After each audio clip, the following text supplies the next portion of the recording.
So back in the day, Dee, when I was at the Sports Network in Buffalo, I used to play fantasy football, and everyone in the league gave their team a location and a name. So like one guy was a Deadhead. He named his team the Mexicali Blues. That's a Grateful Dead song. And so the year before my oldest was born, January birthday, that fall, I thought I should figure out a way to put father in my team name. And I realized there is a real pro team that has that, the Padres. So then I needed an alliterative location, and I came up with the Spanish city where they do the running of the bulls, Pamplona. So we were the Pamplona Padres, and I came up with a slogan, which was, "Think you can run with us?" It's kind of a silly thing to get that deep into the details about, but I'm feeling very bullish about this episode of The Back Nine. This is The Back Nine with Dennis Williams and Josh Mora.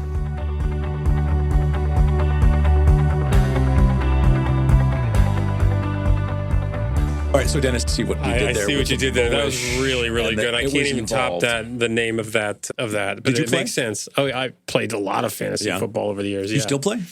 I play weekly. DraftKings. I love that. Yeah, I came in. But yeah, I used to play in some of those leagues in Buffalo. I don't think we were ever in the same league. But we were not. I gave up shortly after that because one year I had the team that in my league was the best team by a country mile all season. We get to the playoffs, right, the week 15 of the NFL season, and my team puts up the second highest total of any team in the league the entire year. The first highest total was the guy playing opposite me that week. And I'd invested all this time only to lose that way. Right. And then I had a kid and it got harder. Daily fantasy came in because of all of that, injuries and everything else. It was invented because the best part is the draft. And I remember even talking about it. We should just be able to redraft every week. And then the smart person that invented it, preempted that idea for me. But otherwise, I'd be a zillionaire these days. But yeah, I mean, the best part is the draft. So you get to draft every week. So I don't ever do the full season leagues because it's too frustrating with the injuries and then you get to the playoffs and your guys aren't playing because they're sitting them. That's right. Right? That's right. Because, it's brutal. I know this, that if there were a similar draft for sportscasters, I'd be lucky to be a 7th round pick, maybe a UDFA. I think you'd be undrafted. But yeah, thank you. I agree with you on this. But the guy who is our guest would be a top selection. First round for sure, maybe number 1 overall, because from the time we were watching sports, he was a legend and at the top of his game. Of course, I'm talking about Dan Patrick, host of The Dan Patrick Show. Dan, it is so great to have you joining us. Thank you for being with us. Well, thanks. You guys were bringing up fantasy stories. I was in a New York hospital, and I believe this was 1982. My draft was later that night. I just had my knee scoped, and I checked myself out. I unhooked things, and I walked out on Percocet.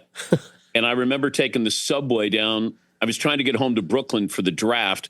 I only got as far as West 4th Street, got out of the subway on crutches, and I'm on Percocet, get on the payphone, call in to CNN, the main number, and then I'm part of the draft because I was working at CNN at the time.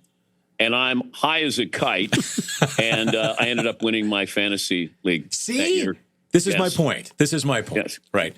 It's great that you mentioned CNN because, Dan, when I look at your career, which I do about twice a day, I see 3 distinct acts, right? There's the first act, which is traditional sportscasting, local CNN, ESPN. There's the second part where you transition to radio and simulcasting, which you continue to do, and part of it becoming the owner of your own show. We'll get to that at some point. And then also the legacy of building the sportscasting school. And my question to you is, after as much time as you've spent in the industry doing all these different things, do you still love it? How do you still love it? Do you still have the same passion for sports that you did when you were first starting? I think it's different. When you look at it, when you first start out, it's I get to go to the games. You're consumed by it. You have to be consumed by it. And then, like, your appetite has to vary because I can't be all in. I just found that I wasn't being fair as a husband or as a father because there's always a game. And I eventually had to say, okay, I have to pick my spots on what I'm going to watch, when I'm going to watch it. And as a result, I do a lot of reading. And I might not watch a game late at night, but I will see the highlights and then I'll consume that game in written form. But I still love the story. I always loved this story. When I first started at ESPN, I made a promise to myself. Once I became a full-time sportscaster, I was going to put my allegiance to the side because I grew up in Cincinnati. I didn't want anybody in Pittsburgh to think, well, he's a Bengals fan. He's not going to be fair to the Steelers or the Reds and the Pirates or wherever it might be. And it was difficult, but it was the right thing to do. And therefore, I don't have an allegiance. When somebody says, oh, who do you root for? I root for a great story because a great story can be told over and over and over. And as a result, I've enjoyed more fan bases, more moments, more teams than I would have if I, had this where I stayed with just my team that I was a fan of. And it opened my eyes to so many more stories. Therefore, I got to have more enjoyment because let's face it, if you're a Bengals fan, you're not going to have a lot of enjoyment. And so I was able to celebrate the Rams winning a Super Bowl or Tom Brady and the Buccaneers winning a Super Bowl, the Eagles winning a Super Bowl. And otherwise, I wouldn't have had any real inkling to be involved in those teams. So, Dan, your career is so interesting to me because you were way ahead of your time in becoming your own brand. I mean, what happened later in sports with social media and with athletes being able to talk directly to their fans and sports personalities being able to give their opinions, which wasn't a big thing back in the day, right? When we started, nobody really gave their opinion. You just reported the sports. You guys started to have personality, give opinion, and then become your own brand really ahead of your time. Did you know it at the time that your name and your likeness could become, because name, image, likeness wasn't really a thing. Did you know at the time that it could be, that you could be your own brand?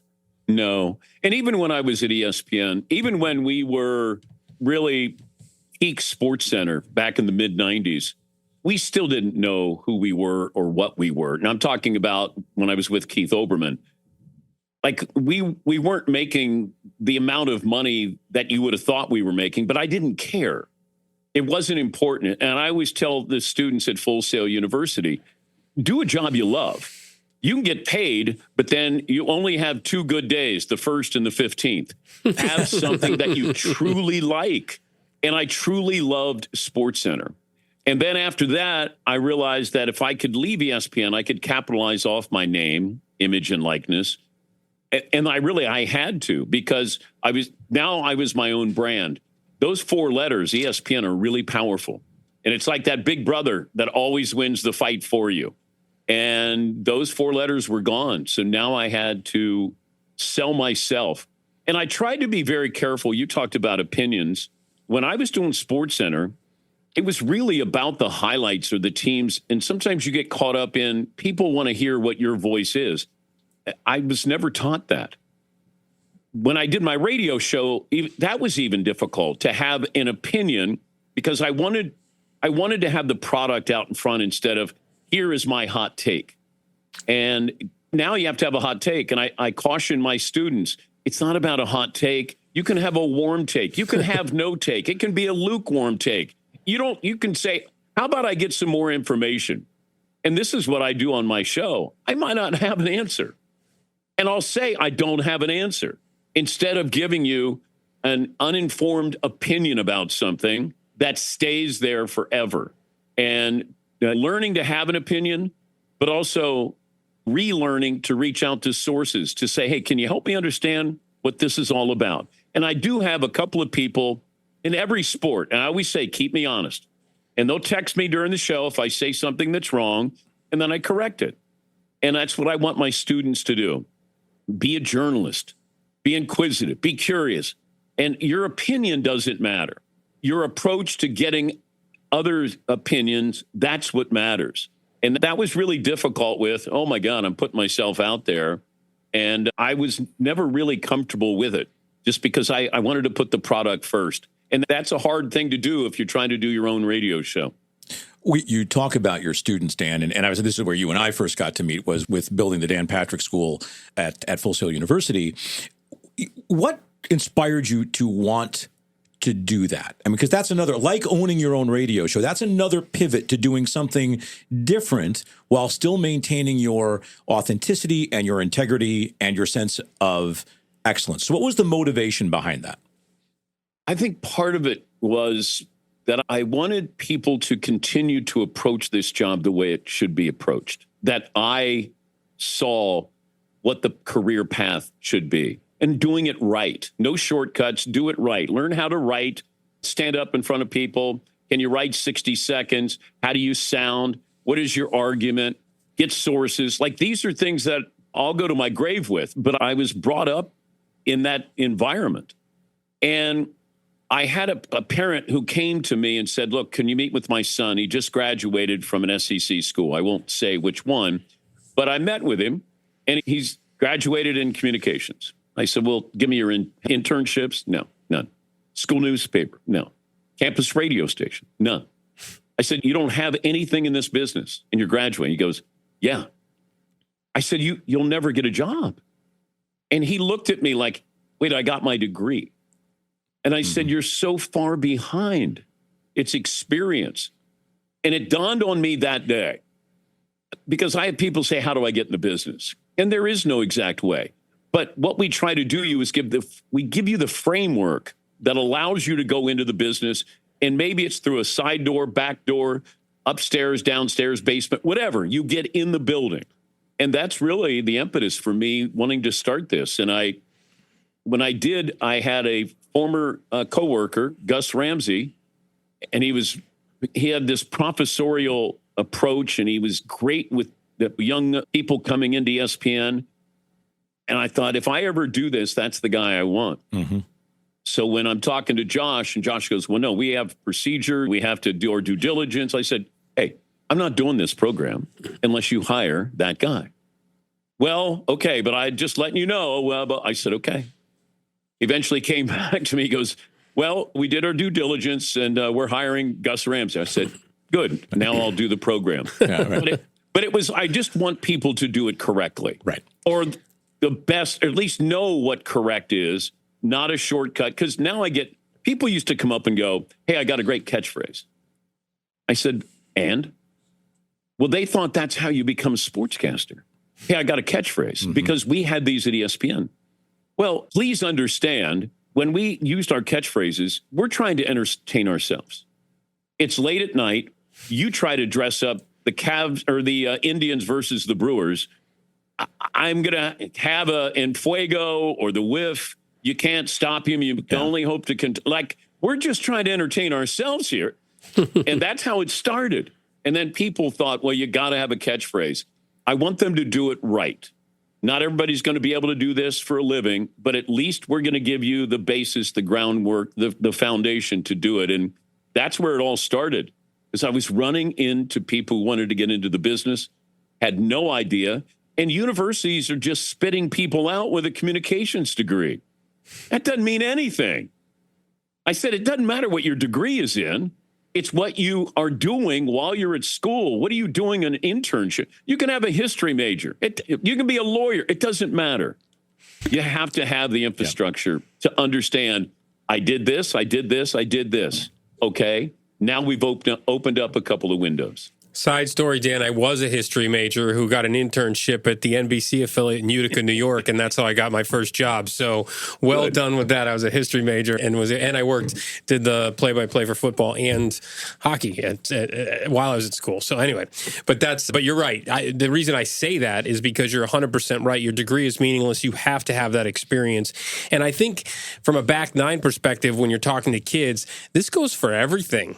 This goes for any industry you're in. I mean, we're talking specifically about sportscasting, but, it doesn't really matter. You have to have that practical experience. Sure, you learn how to think critically and read and write in college. But if you don't go work somewhere as an intern, you're not getting anywhere. Yeah, and they look at you like, well, how do you get an internship? I said, just go knock on the door. Call in up, person. Bother somebody. Exactly. Find out where somebody's going to be. Where do they have coffee? Or do they play golf? Volunteer to caddy for whatever it is. And I always say to the students, if you're not doing it, somebody else is. Don't be, I want you to be respectful, but I also want you to be aggressive. And there's a fine line in being annoying, or that person has what it takes, whatever it takes. And this is the most, I still think this is the most competitive job field there is in America, because you either want to do it or you think you can do it.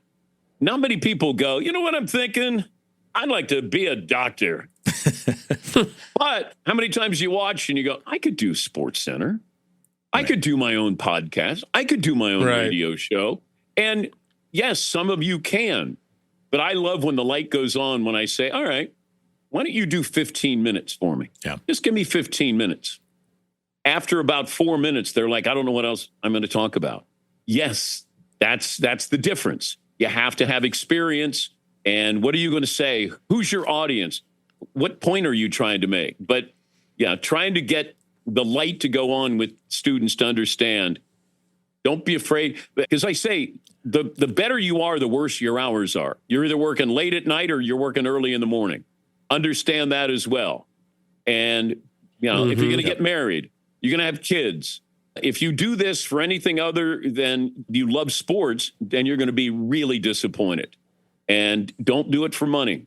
But you're trying to tell them, and they look at you like, I'm going to ESPN, or I'm going to New York, or I'm going to LA. And I go, all right, I'll see you on the way down. To that point, Dan, one of the things that you and Gus, the great Gus Ramsey, by the way, did was instilling matters of curriculum and skill sets that are applicable beyond just sportscasting, but that are good life skills.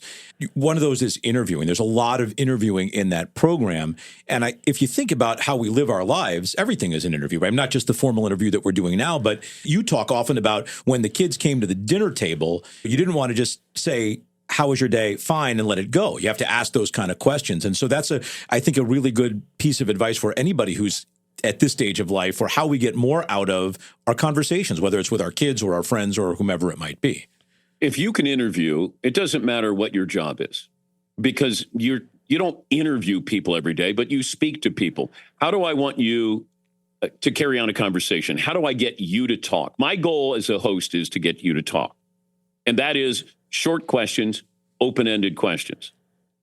And even now, I'm critiquing Josh's questions. Of course you in my mind. As you should. Yeah. Now, and look, I do this with my wife when she'll say, hey, what are you thinking about dinner? Because I'm thinking about this for dinner. What do you think about dinner? I said, you could have just stopped with, what are you thinking about dinner? And she go, no, we're not doing the interview thing. I go, I'm just telling you, hon.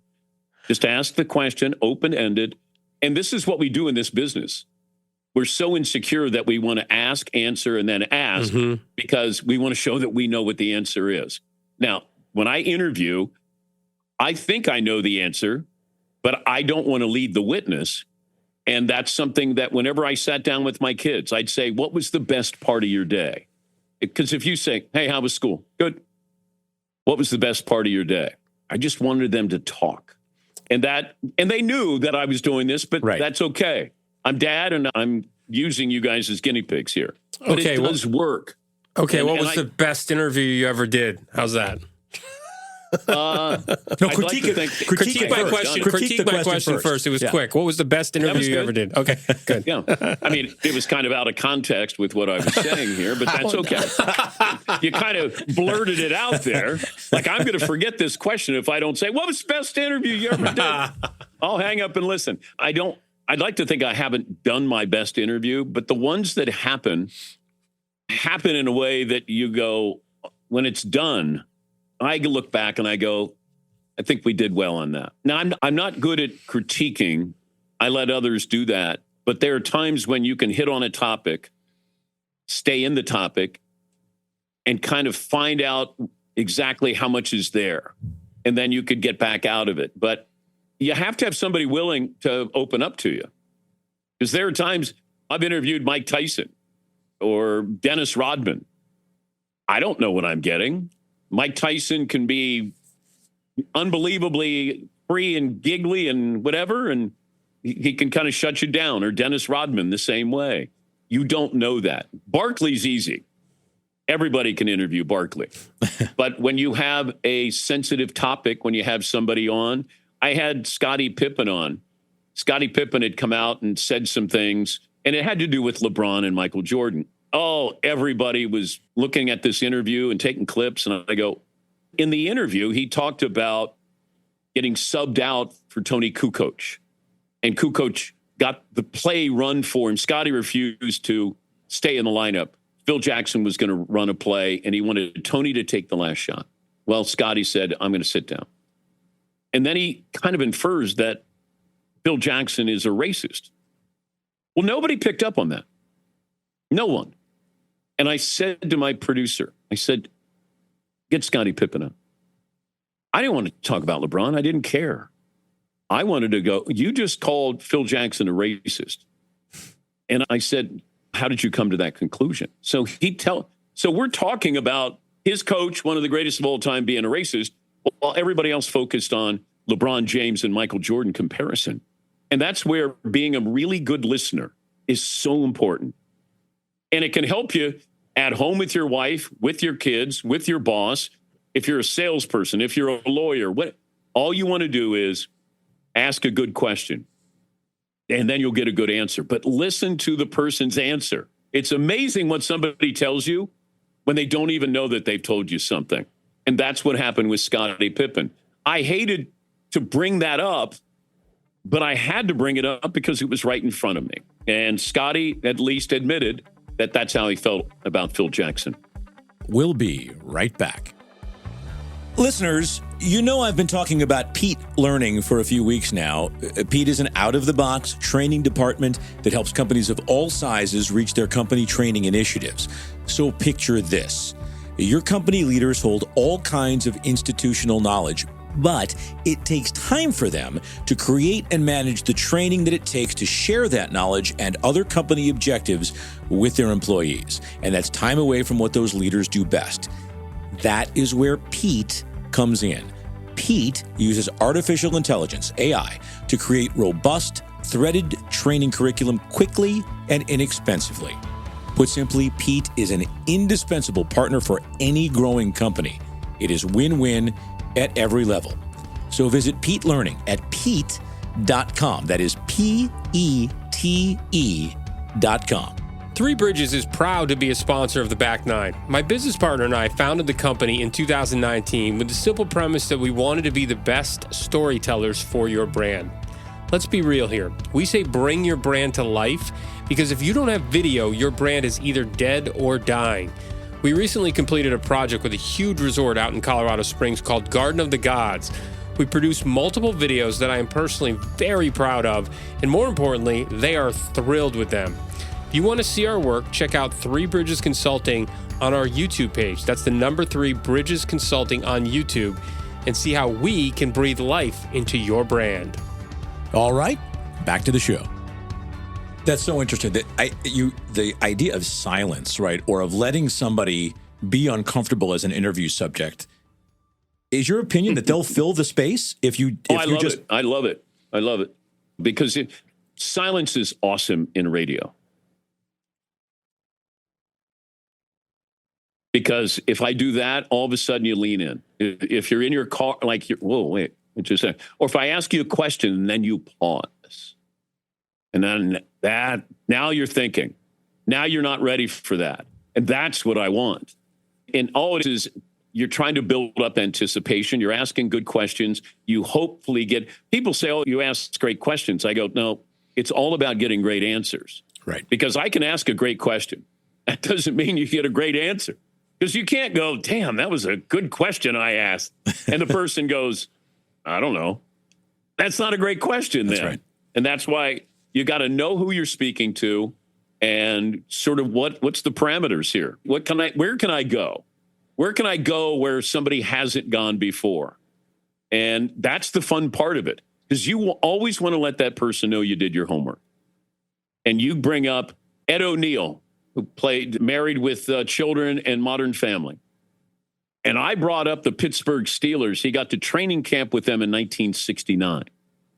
And we talked about that experience, that he goes there, meets Chuck Noll, didn't meet Mean Joe Green.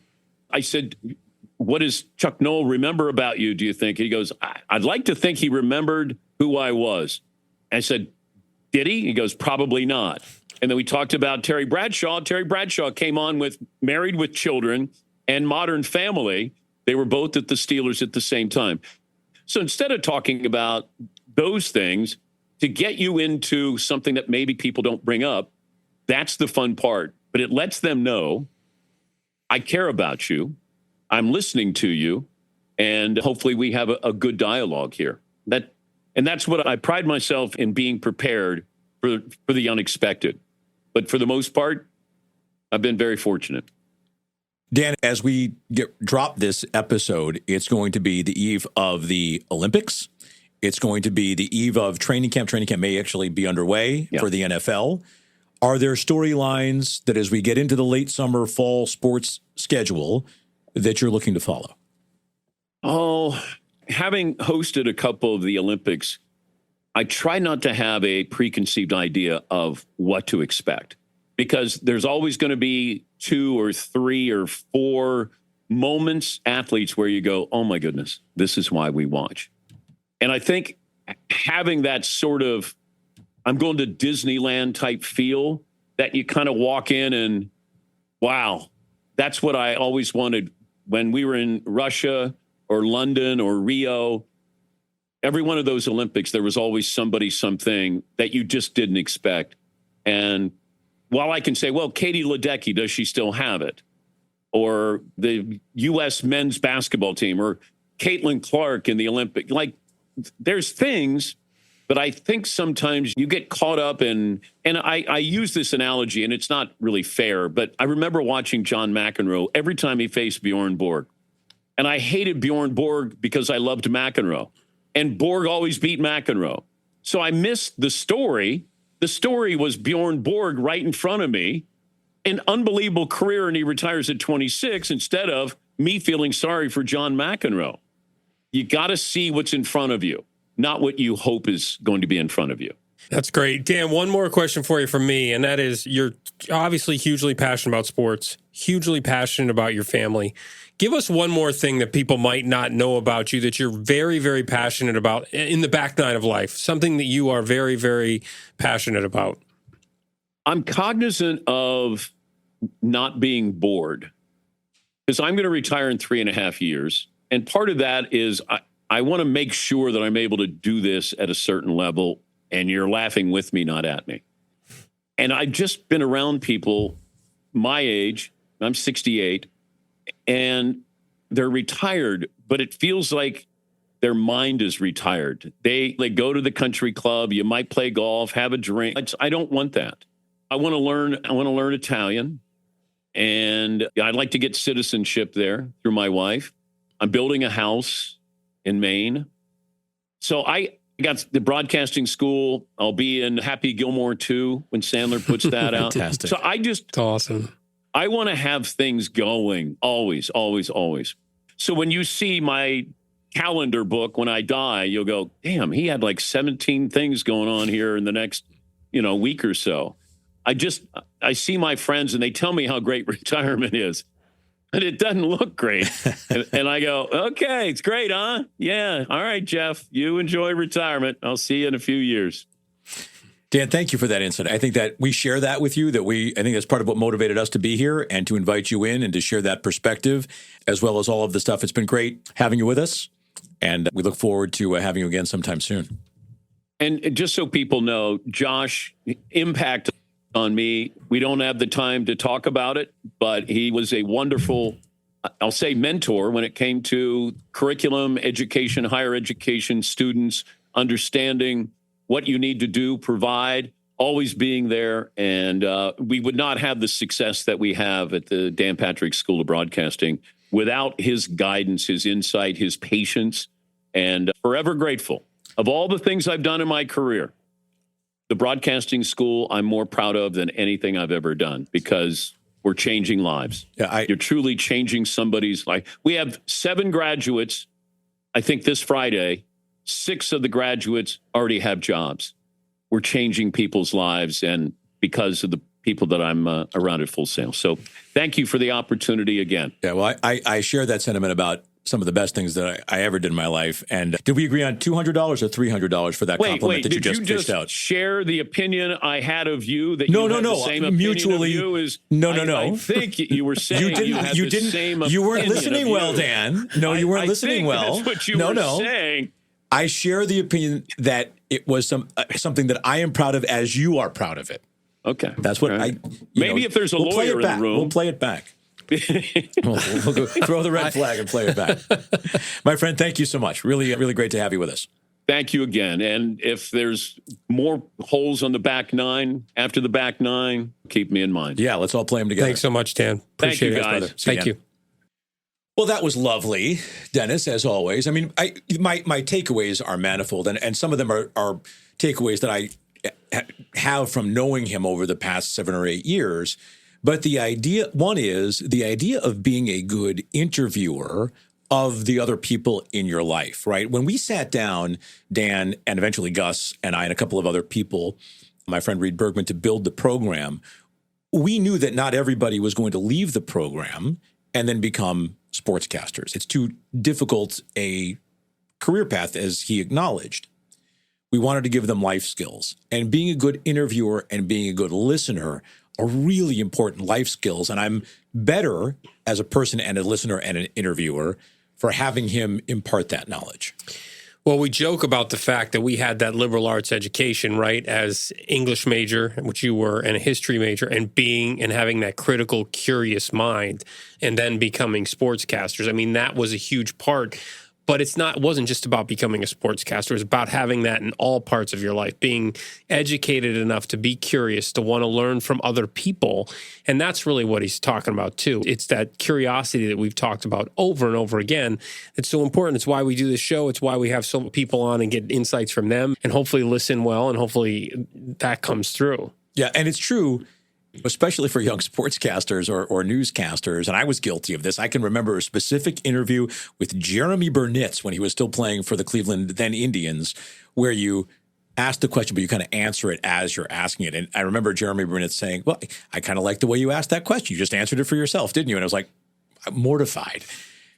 So he's right about that. And the other takeaway I have, and again, from having known him, is that feeling of not wanting to be bored, right? Of staying relevant. And I think that's something that a lot of us who are in this position on the back nine or are listeners of our show, we're trying to figure out, how can we continue to make life interesting? How can we continue to make life meaningful? How can we make our connections deeper? And there were so many things that he said within the body of that interview that are in that direction. And it's certainly something that he carries as a value. Well, I think that's right. I think in order to keep your mind sharp, I mean, when you've been doing what he's been doing for as long as he's been doing it, you can't just turn that switch off. There's a certain cadence to your life when it comes to reading and studying and learning and all of those kinds of things that he wants to continue, just in another way. I'm going to learn Italian. I'm going to travel more. I'm going to talk to other people. I mean, maybe he's talking to people in other places, not in a studio, right? Like, that's going to continue. And I think we do share that in terms of why we did this and how we kind of are progressing with the community of the back nine. Did you have other takeaways? Well, that was a big one for me, was that idea that you have to keep your mind sharp and staying very curious. But overall, I mean, I just think that what I love about him is that he's never lost his stride. Like, he's stayed consistently amazing at what he does. His brand is as sharp as it's ever been. He's 68 years old, and there's no deterioration in his brand. And he did touch on it, but I think it really deserves another emphasis, and that is, he was so ahead of his time in creating his name as a brand, like way ahead of his time in terms of, and not even really realizing what he was doing. It's such a common thing now. Most people that are younger listening to us don't realize how unique that is at his time to be the person, because he was the first. We the were very first. Yeah, you were your call letters. You were your station. Radio personalities were their call letters in their stations. They weren't the people.